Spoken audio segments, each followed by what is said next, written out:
we'll go ahead and move on. We got another video before I can get out of here and grab me some dinner, but it's on the same topic. Someone talked about why people are quitting these gig economy apps, but she didn't say anything I disagree with.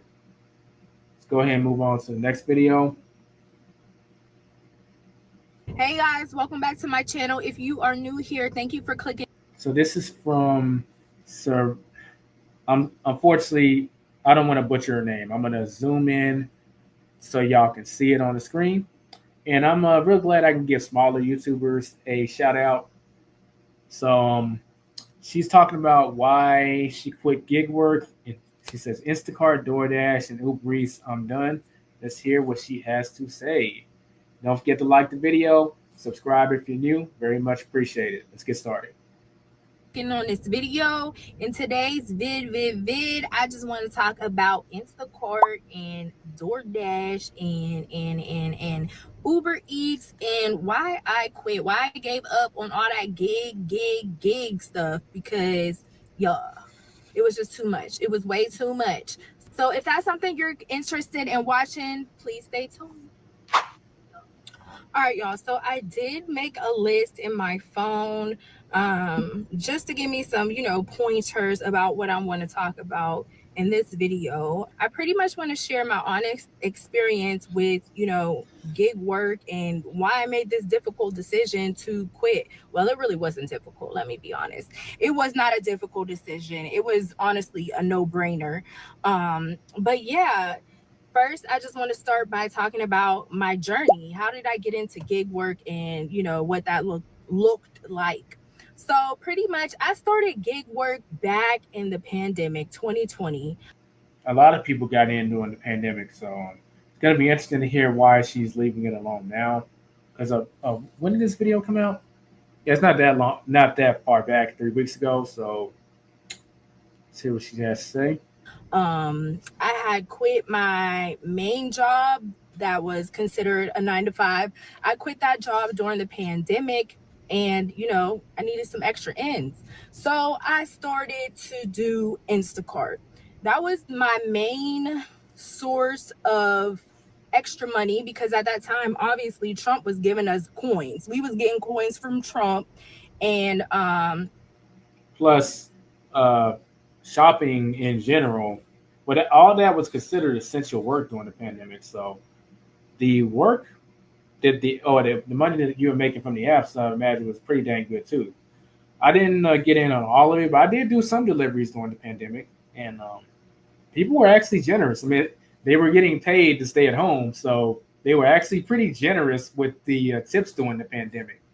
I can only vouch for the food delivery side. I didn't do any shopping, but I know people who did do shopping, and they were making a lot of money too. So I imagine if her expectation of how much you can make is the pandemic years, she has a pretty high ceiling, and it's probably fallen off considerably since then. Kind of like how in the Airbnb or the travel industry, people saw insurgence and like people booking all across the world Airbnbs because there was what's known as revenge travel in the industry, where like people been cramped up in their house for dang near 2 years. So when they got out, they just were just traveling like crazy, and it was just make all this money made on Airbnb. I think it's kind of similar.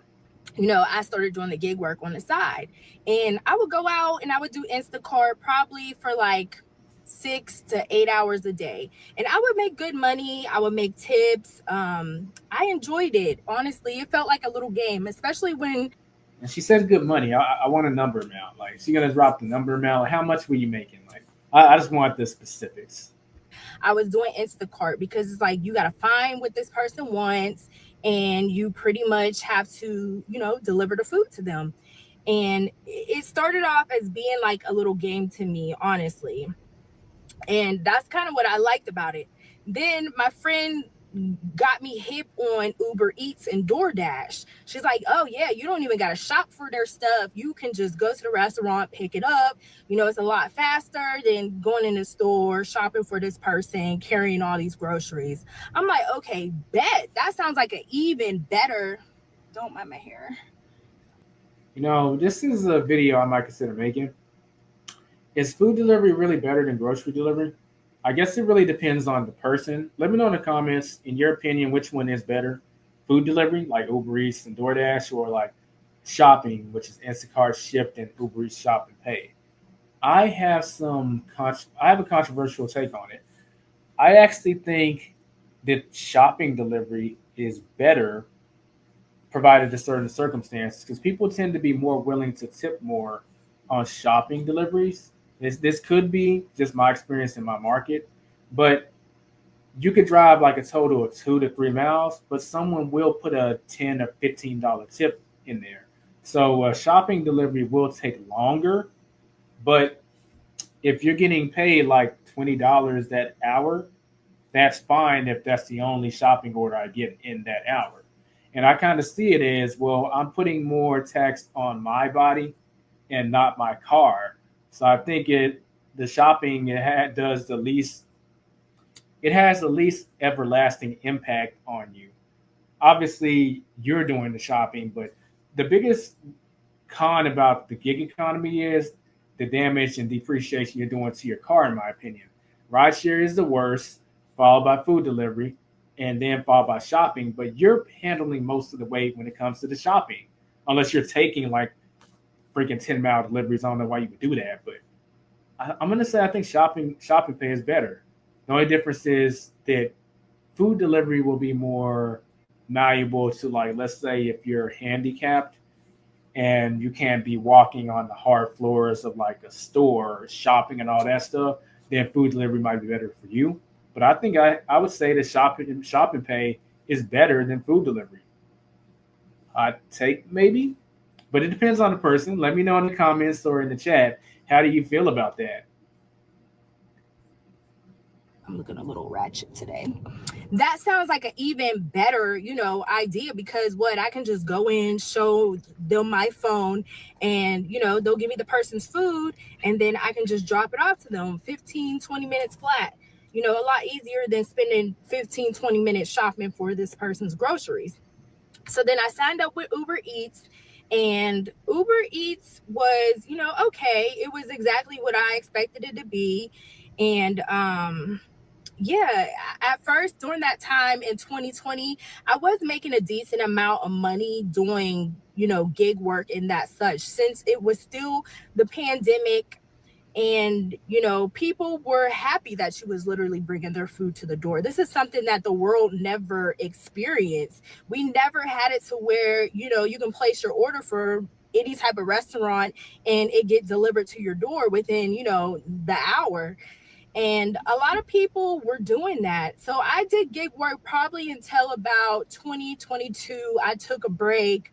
One of my old bosses hit me up and offered me another job. So I did go back into the field, still would dip and dab into, doing Uber Eats, doing Instacart here and there, here and there.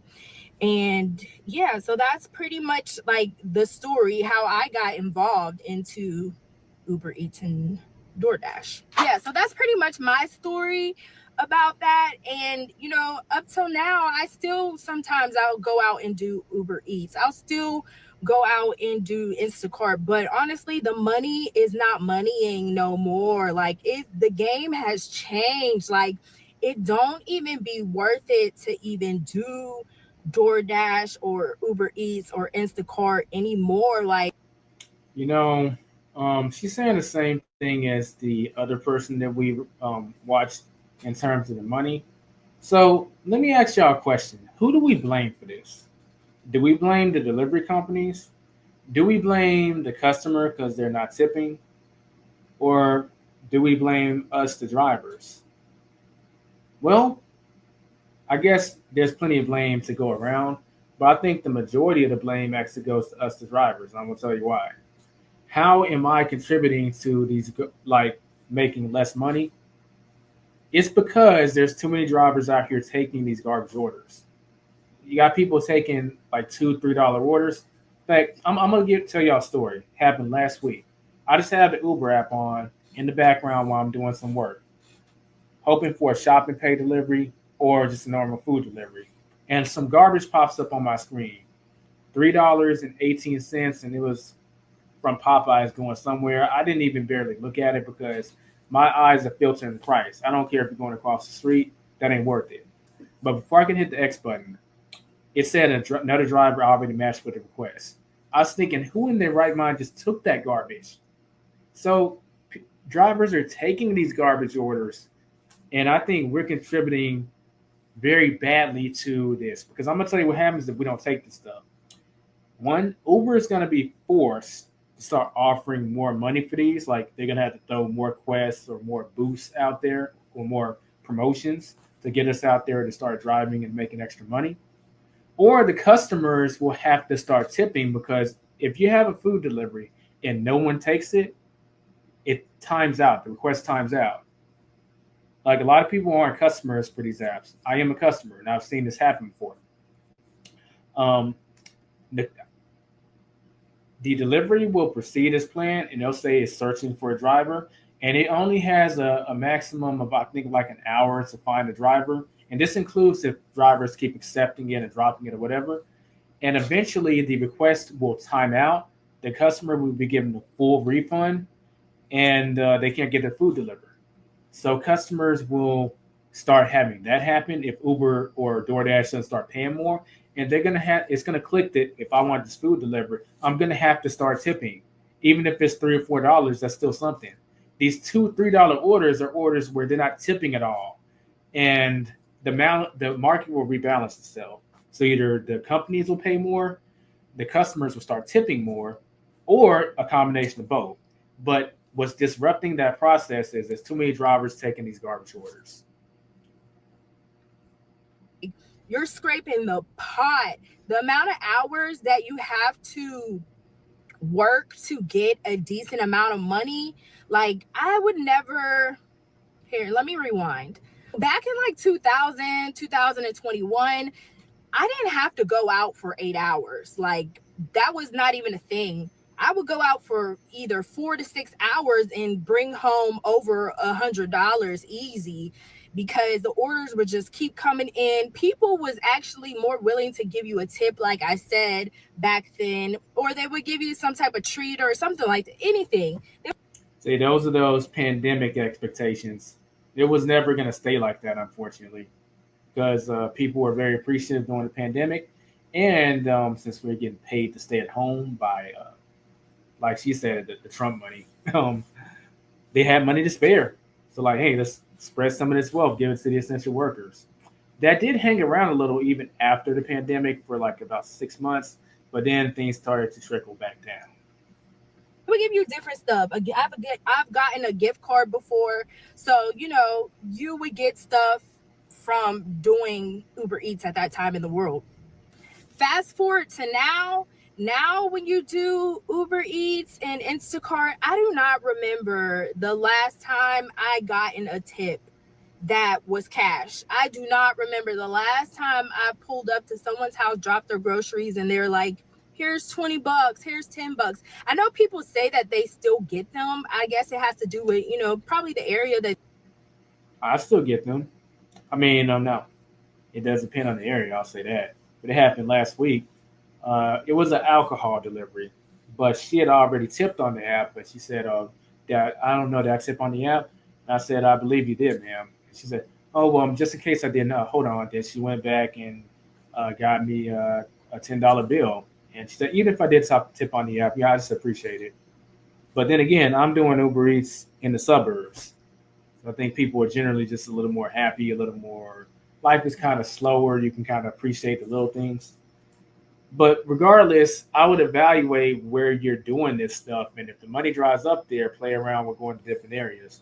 Now, I wouldn't go like 30 miles away or anything, but it's worth playing around in different markets. Let's see if she brings that up. they live in, and if that person is friendly and wants to actually give a cash tip. But everything has died down with that era of Instacart and DoorDash and Uber Eats. Like I've seen this TikTok, and y'all probably seen it before. I'm gonna put a little clip right here on the screen. You told Uber you didn't get your food? So Go get pretty your drink much, right there. this girl, she ordered food from. Hold on a second.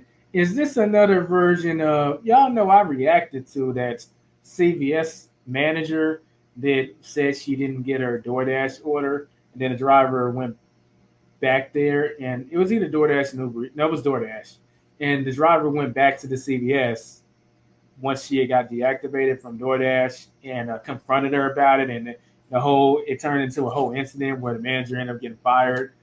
So you're telling me that there's a another version of that going on TikTok where, oh man, I don't get why these clips go viral. Why would anyone in their right mind want to do this stuff, saying they didn't get their food order, and they run the risk of being going viral for not the best reasons? I'm going to check out that clip later. Maybe I'll react to it in the next Money Monday. Uber Eats or DoorDash, I don't know which one, but this video has since gone viral. She ordered food and then she lied and said that she never received her food. So the driver who delivered her food came back to her job and was like, "Hey, I delivered your food. There's your McDonald's cup right there. Why did you say that you didn't get this food?" Because the driver does not receive the money, y'all. So if someone says that they didn't receive what you picked up, their order, or you forgot something, or you didn't drop it off, you will not get paid for that order. And that's like, pretty much a waste of time. Well, not only that, but depending on the situation, you might also get deactivated for it. And a lot of people are saying that this is happening to them. Like, it's becoming a thing where people are saying that they're not getting their order just to receive like their credit back or their money back on their card. Like, if you gotta play that game, like, you are a real piece of work for real, because some people that are doing Uber Eats and doing, gig work, they're doing it off the strength that they need it. Like, a lot of people that's doing gig work, they're not doing it just to have fun. It's not like a fun thing. They're doing it because they really need the work. They need the money. All right, so we're gonna do some skipping through. I see she does have chapters, so she's gonna. It seems like she talks about her burning out. We're gonna skip to the part where she says she gives up and also work some gig advice for other people. It's just too hard. And also, I remember a time where I clicked on a batch and it had me go on a freaking toll road. And they'll pay you like maybe like an extra $1 or $2 for going on this toll road, but I was so freaking pissed. And the reason why I was so pissed is because where I live, the tolls do not charge you. Like, when you pull up to the toll, you don't give them money. You just drive straight through the toll, and they'll send you a bill in the mail. But when they send you that bill in the mail, if you miss that payment that they sent you in the mail.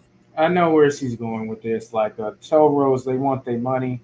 If you miss the payment, they're gonna tack on $10 to it. You miss the second one, I think it's $20, and if you miss the third time, it's $60, and they'll quote unquote ban you from using the toll road again. And you wouldn't have to go through that if it didn't put you on the toll road in the first place. I do want to give some feedback here. I don't think that's really the fault of Instacart in this case, or whatever app she's talking about. It's really a driver fault.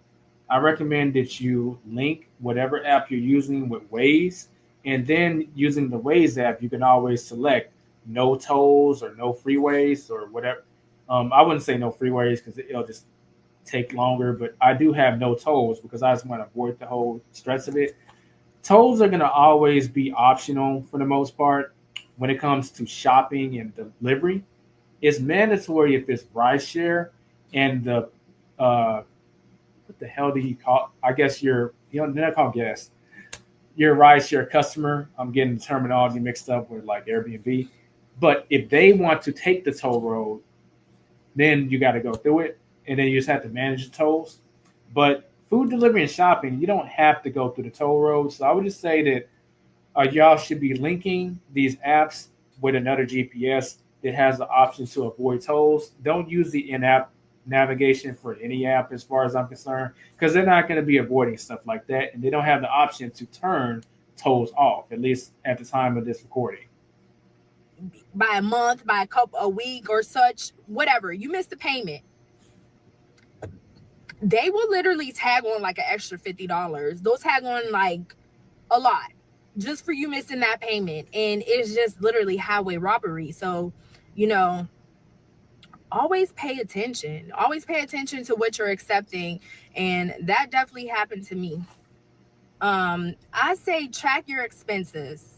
Like seriously, know how much money you're spending, know how much money you're making, and especially before you take these trips, before you pick a $2 order, is it really worth the $2? Like, you know what I mean? And don't rely. I would say don't ever take a $2 order. I know she's giving that as an example, but clearly there are people taking this stuff. Remember what I said about how we're actually to blame for a lot of these garbage rates that we've been paid by these companies? What starts with us not taking stuff. Like, we got to have some standards for ourselves. Why? We got to say no. Set a minimum amount of money you need to be paid in order to do something. I told y'all what my rates are. Rideshare is $1.50 per mile minimum. Delivery is $1 per mile minimum, and I had to have a minimum of $7 to $8 that the order needs to be getting paid. So what if the order pays $3 but it's going 3 miles? Well, that's $1 per mile. I could care less. I'm not about to do that stuff. Let's have some standards on what we accept. And if our market isn't pumping out stuff at this time, we need to find something else to do that qualifies as a side hustle. Then revisit it in maybe 2 or 3 weeks and see if they've learned their lesson. These $2 or $3 orders is ridiculous. Rely on it as your only income, because She said don't rely on it as your only income. gig work is just like, it should be used as a stepping stone when you're falling on hard times, and you know you can make money. But more power to anybody who does this full time and likes it. That's, if that's what you like, do you. I think that's a good stopping place. So I agree with her. Use it as a stepping stone. Um, don't do it full time unless you have a game plan. Y'all know my story. I did food delivery slash rideshare full time for about 9 months until my YouTube channel got monetized and it could fund other things that I was getting involved in. So there was a game plan. So don't do it full time unless you have a game plan. But ideally, you don't want to do it full time at all. It should just stay a side hustle because it's a little too risky with how things are set up. You've been deactivated at any point. Yeah, it's too risky to do this stuff full time.